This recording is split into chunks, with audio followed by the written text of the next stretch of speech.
habang nagmamadali pa sa pagsha-shower ang iba. Ayan na. Wait, may oras na. Oh my God. Oh my God. Bilis lang. Umaandar na yung time. Kuya said, be prepared anytime. Oh no, nag-start na yung times. I was like, crazy! Nagpanik po kami kasi pagkagising mo sa umaga, hindi ka po fresh. Hindi po, Guys, isakripisyo muna ang freshness dahil kailangan nyo ng magmadali.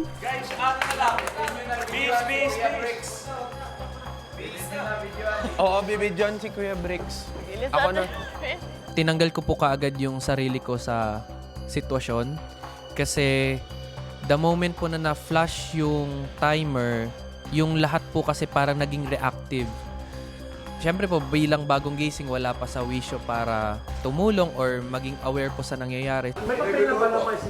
Wala pa. Nandyan ba? Ikaw na ano dyan, accountable. 1, 2, 3, go rin. Smile. Tingin.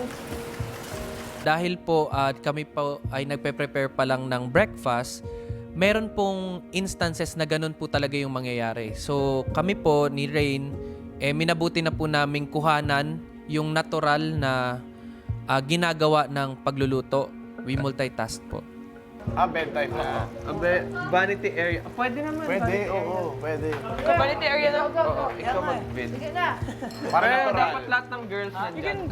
Lahat ng girls, ilan kayo? 1, 2, 3, 4, 5, 6. Kulang kayo isa. Where's Kanata?